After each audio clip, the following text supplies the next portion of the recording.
तो स्वागत है आप सभी लोगों का हमारे ऑनलाइन लर्निंग प्लेटफॉर्म पे। और जैसे कि आप लोगों के लिए एमसीक्यू और प्लस कॉन्सेप्ट ला ही रही हूँ।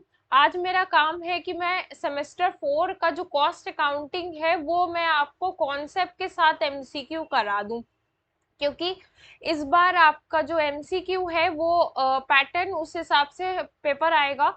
और जो पेपर है वो पोस्टपोन होगा या नहीं होगा, इसको सोच करके हम थोड़ा सा अपनी स्टडी को डिले ना करें। रेगुलर मोड में पढ़ाई जरूरी है। तो इसलिए मैंने आज जो है आपके लिए कुछ क्वेश्चंस प्रिपेयर करे हैं, उसको डिस्कस करते हैं। और इसके आगे भी हम यूनिट्स को कवर करते ही रहेंगे। कुछ ऐसे क्वेश्चंस है जो कि आने के चांसेस हैं, मैं ये नहीं बोल रही कि एकदम गारंटीड ये क्वेश्चन आ जाएंगे, लेकिन ये क्वेश्चन आने के चांसेस हैं। तो आप लोग एक बार देखो उस चीज को। और दूसरी चीज ये है कि जैसे कि टारगेट गुरुकुल का बैच स्टार्ट हुआ है, जो कि एग्जाम ओरिएंटेड है। सेमेस्टर की अगर आप तैयारी कर रहे हैं तो आप इसको ग्रैप कर सकते हैं। यस, तो जैसे कि सेमेस्टर 4 के लिए, सेमेस्टर 4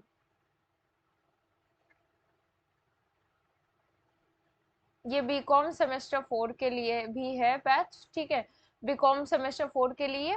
और आप इसके लिए जो है प्ले स्टोर पे जाइए और उस एप्लीकेशन को डाउनलोड करिए। फिर उसके बाद में कोर्स में एनरोल कीजिए। आपको अगर कोई क्वेरी होती है तो हमसे कनेक्ट होने के लिए आप व्हाट्सएप का इस्तेमाल कीजिए, WhatsApp call plus WhatsApp group join कीजिए, जिससे कि आपकी जितनी भी क्वेरी इमिडिएटली सॉल्व हो सके। और जो भी ये जितने भी आपको नोट्स चाहिए वो आपको एप्लीकेशन से मिल जाएंगे, आप एप्लीकेशन से देख सकते हैं। और ये सारी चीजें आपको मिलेंगी टारगेट गुरुकुल के ऑनलाइन लर्निंग प्लेटफॉर्म पे। वहां से जाकर के आप एक बार विजिट कीजिए, डेमो लेक्चर्स हैं वहां पे। तो ये एक बेटर अपॉर्चुनिटी है कि आप जाइए वहां पे जाके विजिट कीजिए। और दूसरी चीज है, अगर आप हमारे यूट्यूब चैनल से जुड़ना चाहते हैं तो ये आप यूट्यूब के लखनऊ गुरुकुल चैनल को, लखनऊ गुरुकुल चैनल को जा करके सब्सक्राइब कीजिए और वहां पे आप विजिट कीजिए। जो भी वीडियोस पहले से पड़ी हुई है, पहले वाली लेक्चर्स आप देख लीजिए, ताकि आपको पता चले कि आप कहाँ पे चीजों को प्रिपेयर करना चाहते हो। क्योंकि जो लोग सेल्फ स्टडी कर रहे हैं उनका कोर्स अभी वो लोग अभी पढ़ रहे हैं, तो अभी का टाइम क्या है ना कि आप यूट्यूब से जो है हमारे प्लेटफॉर्म से पढ़ाई करना स्टार्ट कर दो, ठीक है। तो विदाउट एनी वेस्टिंग टाइम मैं स्टार्ट करती हूँ। जैसे कि मैंने आपको कहा कि आज कॉस्ट अकाउंटिंग का पार्ट 1 मल्टीपल चॉइस क्वेश्चंस करते हैं, ठीक है। मल्टीपल चॉइस क्वेश्चन करेंगे हम। क्वेश्चन मैं पढ़ना स्टार्ट करती हूँ।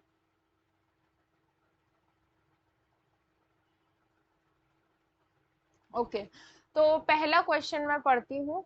हम लोग क्वेश्चन स्टार्टिंग में इजी लेवल के रखेंगे और आगे चल के हम क्वेश्चन को डिफिकल्ट लेवल का करेंगे, और फिर उसके बाद में हम वापस से फिर से जो है चीजों को समझेंगे। अब देखो, बहुत सारे स्टूडेंट्स ऐसे होंगे जिन्होंने बुक पढ़ी होगी, तो किसी ने साहित्य भवन की पढ़ी होगी, किसी ने हिमालय पब्लिकेशन की पढ़ी होगी। तो जितने भी क्वेश्चन आप बुक से, कोई से भी बुक से पढ़े, तो इससे कोई फर्क नहीं पड़ता है। आपका अगर कॉन्सेप्ट क्लियर है तो आप एमसीक्यू कर लोगे। लेकिन एमसीक्यू करने के लिए बहुत ज्यादा जरूरी होता है प्रैक्टिस। अगर आपकी प्रैक्टिस नहीं है तो कहीं ना कहीं फिर आप चीजें लूज कर जाओगे, ठीक है। तो जैसे कि अकॉर्डिंग फर्स्ट क्वेश्चन लिखा है, फर्स्ट क्वेश्चन देखते हैं हम।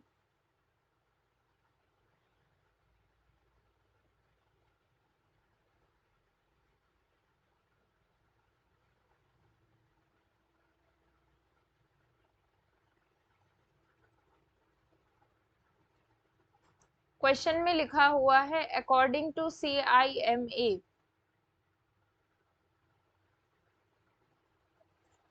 अकॉर्डिंग टू CIMA मतलब कॉस्ट इंस्टीट्यूट मैनेजमेंट अकाउंटिंग, ठीक है, इंग्लैंड के अकॉर्डिंग एक डेफिनेशन दी गई है। आपको बताना है कि उसको हम क्या बोलते हैं। The technique and process as certain cost एक टेक्निक है, एक प्रोसेस है जिससे हम कॉस्ट को एसर्टेन कर सकते हैं, ठीक है, हम निश्चित कर सकते हैं कि ये कॉस्ट है। तो ये क्या है, costing is a technique and process, ठीक है, तो इसका राइट आंसर जो जाएगा कॉस्टिंग हो जाएगा। अब बात करते हैं, जैसे कि मैंने बोला था एक एमसीक्यू जब आप पढ़ते हो तो आपका 3 अलग अलग कॉन्सेप्ट भी 4 अलग अलग ऑप्शन से 4 अलग अलग कॉन्सेप्ट रेडी हो जाते हैं। तो उसी तरीके से मैं बताऊंगी। अब लाइक जैसे कि आपके टर्म्स कुछ चेंज होंगे, यहाँ पे देखो जैसे कॉस्ट हो गया, ठीक है, यहाँ पे कॉस्टिंग हो गया, okay, and another concept is cost accounting, इसको मैं सी ए लिख रही हूँ, कॉस्ट अकाउंटिंग आप समझ जाना है, चार्टेड अकाउंटेंट वाला, कॉस्ट नहीं, को सी ए नहीं है, ठीक है, कॉस्ट अकाउंटिंग, कॉस्ट अकाउंटिंग। तो अब यहाँ पे क्या मतलब है कि जो कॉस्ट है वो एक सिंगल यूनिट के लिए इस्तेमाल कर रहा है। कॉस्टिंग कॉस्ट को कैलकुलेट करने की टेक्निक है, जिसे हम जब कोई भी वर्ड में आईएनजी लग जाता है तो वो प्रोसेस बन जाता है। तो costing and cost accounting, cost accounting एक ऐसा सब्जेक्ट है। फिर कॉस्ट अकाउंटेंसी, कॉस्ट अकाउंटेंसी का क्या मतलब है कि आपका जो कॉस्ट अकाउंटेंसी है वो आप क्या हो रहा है कि लाइक जैसे कि मैंने बोला ना कि कॉस्ट अकाउंटिंग इज अकाउंटेंसी का शास्त्र, पूरा समअप मिला करके मैनेजरियल अकाउंटिंग, कॉस्ट अकाउंटिंग, ठीक है, और भी बहुत सारी कंबाइंड कॉस्टिंग, एवरीथिंग, सारी चीजों को मिक्सअप करके। नेक्स्ट क्वेश्चन पढ़ेंगे, which among the following cost are useful managerial decision making, बोल रहे हैं आर नॉट। अब बहुत सारे स्टूडेंट क्वेश्चन पढ़ के सीधे मैनेजरियल पे टिक लगा देंगे, लेकिन इसका जो आंसर होगा वो होगा मैनेजरियल डिसीजन मेकिंग के लिए यूजफुल कौन सी नहीं। अब देखो managerial cost managerial decision making के लिए यूजफुल नहीं होगी तो किसके लिए होगी। स्टैंडर्ड कॉस्ट एक ऐसी कॉस्ट है जहां पे हम एक स्टैंडर्ड तय कर देते हैं, उसके बियॉन्ड अगर हम जाते हैं तो हमें मैनेजरियल डिसीजन मेकिंग की जरूरत पड़ती है। उसी तरीके से शंक कॉस्ट, अब शंक कॉस्ट का क्या मतलब है, सबसे पहली चीज ये है कि आपकी एक ऐसी कॉस्ट जो कि आपने इनकर्ड कर दी है और अब आपको मिले पता चला है कि वो कॉस्ट शंक मतलब कि डूब जाएगी, मतलब इरिवोकेबल, इरिव रिकवरेबल, ठीक है, इरिकवरेबल, तो यहाँ पे रिकवर नहीं कर सकते आप उस चीज को, राइट, तो वो होती है शंक कॉस्ट, उसको हम शंक कॉस्ट बोलते हैं। तो इसका जो आंसर हो जाएगा वो ऑप्शन ए हो जाएगा, जो कि मैनेजरियल डिसीजन मेकिंग के लिए बिल्कुल यूजफुल नहीं है।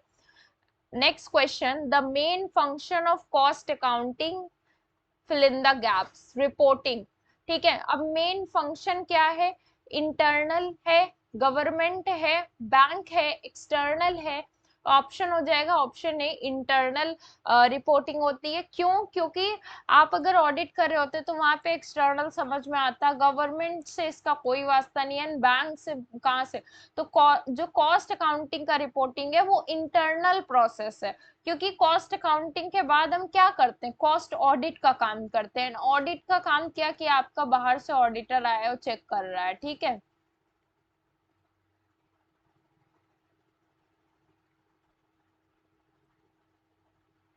Next question, the information provided by financial statement in nature. अब देखो इंफॉर्मेशन प्रोवाइडेड करता है फाइनेंशियल स्टेटमेंट की, ठीक है, कैसे, इंफॉर्मेशन आपको मिली है, ठीक है, और फाइनेंशियल स्टेटमेंट की, तो ये कैसा है, हिस्टोरिकल इन नेचर है, कि आपका एक साल पूरा बीत गया है तब आप दे रहे हो इंफॉर्मेशन, ठीक है, तो ये जो है ये आपका related with historical.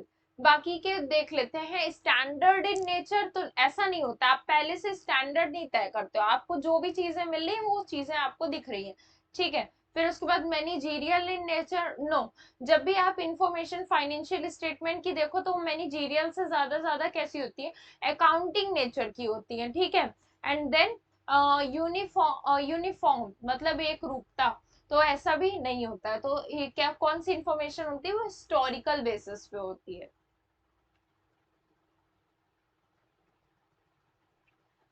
Next question, the principle of matching, अब प्रिंसिपल ऑफ मैचिंग कॉन्सेप्ट कहता भी क्या है कि आपके जो एक्सपेंसेस हैं और जो इनकम है ये मैच होना चाहिए। मतलब लाइक जैसे कि आपके जो खर्चे हैं और जो आपकी वो चीजें क्या होनी चाहिए, matching concept, matching. Revenue, it's known as cost, ठीक है। आपका जो रेवेन्यू है, cost with the revenue is known as cost, cost principle. Cost principle जो है वो रेवेन्यू, वो क्या क्या, क्या हो सकता है, प्रिंसिपल ऑफ मैचिंग कॉस्ट, ठीक है, विद रेवेन्यू। तो ये कॉस्ट से रिलेट करता है, ओके। अब इसी के साथ साथ इसको और क्या, मैचिंग कॉन्सेप्ट, ठीक है। ये मैचिंग नहीं हो गया क्योंकि मैचिंग तो यहीं पे लिखा है।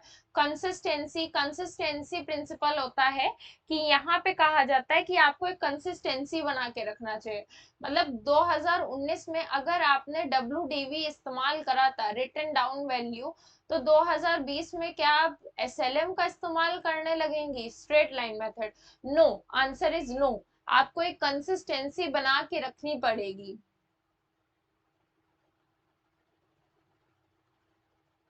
इसी तरीके से रेवेन्यू भी है। रेवेन्यू क्या कहता है कि रेवेन्यू प्रिंसिपल जो होता है वो ये कहता है कि आपका रेवेन्यू जो है वो आपका जो है रेवेन्यू, रेवेन्यू प्रिंसिपल होता ही नहीं है, ठीक है कोई। और रेवेन्यू अगर मतलब लाइक जैसे कि आपका रेवेन्यू रिलेटेड विद जब फाइनेंशियल स्टेटमेंट देखते हो तो आपका होता नहीं है, कॉस्ट होगा, फिर उसके बाद कॉस्ट या फिर एक्सपेंडिचर होगा, फिर रेवेन्यू होगा, फिर असेट होगा, और अनदर में लाइबिलिटी। तो ये कॉन्सेप्ट होता है पूरा फाइनेंशियल, तो उसका पार्ट है, तो ये भी इसका आंसर नहीं होगा। Next question, in cost accounting stock is valued at, ठीक है। तो कॉस्ट अकाउंटिंग जब आप करते हो तो आप क्या चीज रेफर करोगे, कॉस्ट प्राइस, बिकॉज अगर हमको किसी और प्राइस पे दिखाना होता तो हम सिंपली फाइनेंशियल अकाउंटिंग ना कर लेते, ठीक है।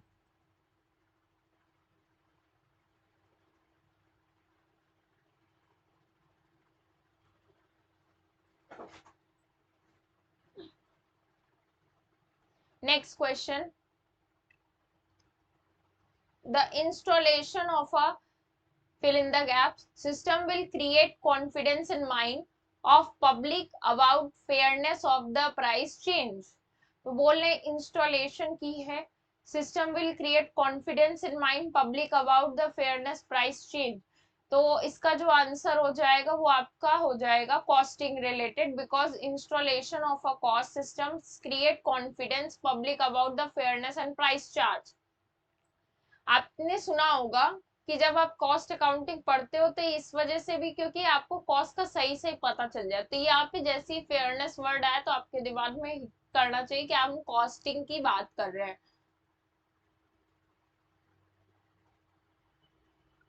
नेक्स्ट क्वेश्चन पढ़ेंगे, the exact cause increase and decrease profit और लॉस इज डिस्क्लोज्ड बाय। तो देखो किसके द्वारा डिस्क्लोज करा जाता है, अगर इंक्रीज कर रहा है, डिक्रीज कर रहा है, तो उसका क्या कारण हो सकता है, कॉस्ट अकाउंटिंग सिस्टम। बिकॉज हम कॉस्ट अकाउंटिंग के बारे में बात कर रहे हैं और इसका जो डिस्क्लोज बाय कहाँ पे करा जाएगा, कॉस्ट अकाउंटिंग सिस्टम पे करा जाएगा, ठीक है। फिर next question, question number 9, data required for fixation of selling price is provided by. अब डेटा रिक्वायर्ड है फिक्सेशन के लिए, सेलिंग प्राइस को करने के लिए, प्रोवाइड किस में कराया जाएगा, सिंपली आप ऑल ऑफ द अबव देखो तो इसका आंसर नहीं होगा, cost accounting system is a more suitable option for tick. तो cost accounting system option B सही होगा, ठीक है, सॉरी ऑप्शन सी सही होगा। Cost accounting has developed due to financial accounting, तो इसका जो आंसर हो जाएगा वो मेरिट्स हो जाएगा, because develop due to merits, क्योंकि हमको क्या हुआ, हमको जो है वहां पे,